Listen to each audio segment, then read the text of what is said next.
pertimbangan hukum di atas, Mahkamah berpendapat permohonan pemohon tidak beralasan menurut hukum untuk seluruhnya. Menimbang bahwa terhadap dalil-dalil lain serta hal-hal lain tidak dipertimbangkan lebih lanjut karena dinilai tidak ada relevansinya. Oleh karena itu, jika masih terdapat fakta hukum dalam persidangan, baik yang didalilkan atau tidak didalilkan oleh pemohon, belum dinilai dan dipertimbangkan, Mahkamah meyakini hal tersebut tidak dapat membuktikan adanya relevansi dan signifikansi perolehan suara atau hasil yang merupakan prinsip dasar dalam pengungkapan perselisihan hasil tentang pemilihan umum sebagaimana diamanatkan dalam pasal 24C ayat 1 Undang-Undang Dasar 1945. Dengan demikian, putusan yang dijatuhkan Mahkamah Aku adalah putusan yang dipandang telah tepat berdasarkan bukti-bukti dan fakta hukum dalam persidangan dan telah memenuhi prinsip-prinsip hukum dan keadilan sebagaimana dimaksud dalam pasal 24 ayat 1 Undang-Undang Dasar 1945. Konklusi, berdasarkan penilaian atas fakta dan hukum sebagaimana diuraikan di atas, Mahkamah berkesimpulan, eksepsi termohon dan eksepsi pihak terkait berkenaan dengan kewenangan Mahkamah serta eksepsi pihak terkait mengenai tenggang waktu pengajuan permohonan dan kedudukan hukum adalah tidak beralasan menurut hukum. Mahkamah berwenang mengadili permohonan aku. Permohonan diajukan masih dalam tenggang waktu yang ditentukan oleh peraturan perundang-undangan.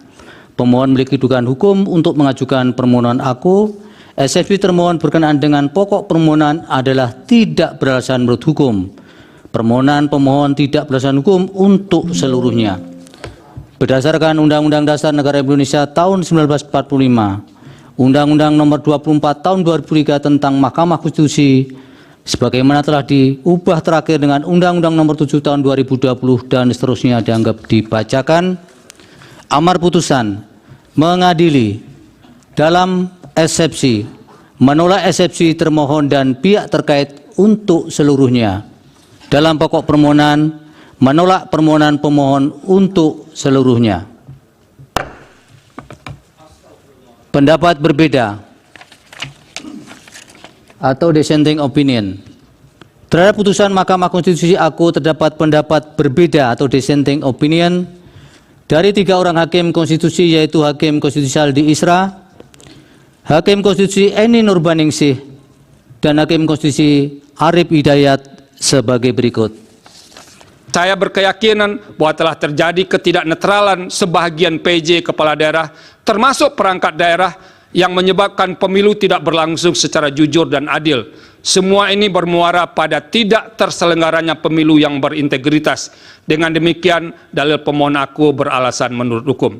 Menimbang bahwa berdasarkan seluruh pertimbangan hukum di atas, dalil pemohon sepanjang berkenaan dengan politisasi bansos dan mobilisasi aparat atau aparatur negara, penyelenggara negara adalah beralasan menurut hukum. Oleh karena itu, demi menjaga integritas penyelenggaraan pemilu yang jujur dan adil, maka seharusnya Mahkamah memerintahkan untuk melakukan pemungutan suara ulang di beberapa daerah sebagaimana yang disebut dalam pertimbangan hukum di atas. Terima kasih. Download Tribun X sekarang, menghadirkan lokal menjadi Indonesia.